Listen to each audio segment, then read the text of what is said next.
গরমের হাত থেকে শরীরকে সুস্থ রাখতে গেলে আমাদের এই সময় সহজপাচ্য খাবার খাওয়ার প্রয়োজন। তাই আজকে আমি রান্না করছি চিকেনের পাতলা ঝোল। নমস্কার বন্ধুরা, আপনাদের সবাইকে শৈলী হোম কিচেনে স্বাগত জানাই। এখানে আমি প্রায় 600 গ্রাম চিকেন নিয়েছি। চিকেন ভালো করে ধুয়ে নিয়েছি। এখন এর মধ্যে নুন, হলুদ, লঙ্কা গুঁড়ো, জিরে গুঁড়ো, ধনে গুঁড়ো দিলাম, আর এতে 4 চামচ টক দই দিলাম। এখানে আমি পেঁয়াজ, রসুন, আদা, লঙ্কা এবং টমেটো বাটা দিলাম। দই দিয়ে ভালো করে মাখিয়ে নিয়ে এরপরে এর মধ্যে রান্নার তেল দিয়ে আবার ভালো করে সমস্ত উপকরণ মিশিয়ে নেব। এখানে আমি সাদা তেল ব্যবহার করেছি, তো আপনারা সরষের তেল ব্যবহার করতে পারেন। এখন এই মাখানো চিকেন আমি ফ্রিজের মধ্যে প্রায় 2 ঘন্টা রেখে দিয়েছি।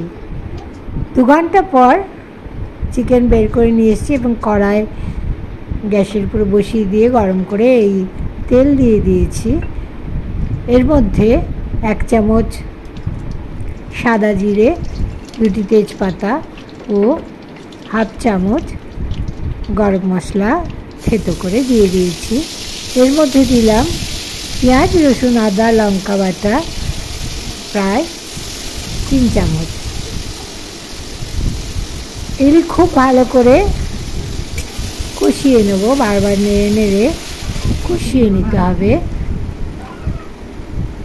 এগুলো কষানো হয়ে গেলে এর মধ্যে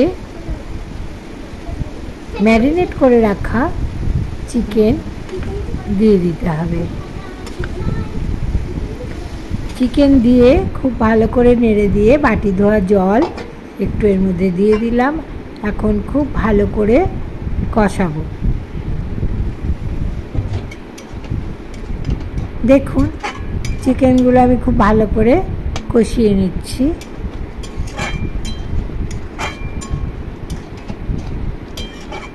এদিকে আমি গরম জল করে নিয়েছি। চিকেন যখন কষানো হয়ে যাবে তখন এর মধ্যে প্রায় 3 কাপ আমি গরম জল দিয়ে দেবো। যেহেতু আজকে চিকেন আমি একটু পাতলা ঝোল ঝোল করব, তাই জলের পরিমাণ একটু বেশি দিলাম। চিকেন কষিয়ে নিয়ে নেওয়ার পর এর মধ্যে 3 কাপ গরম জল দিয়ে দিলাম, আর 2টি কাঁচা লঙ্কা মুখ চিরে দিয়ে দিলাম।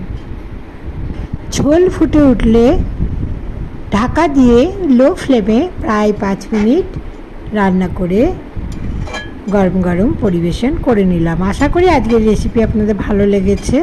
ধন্যবাদ।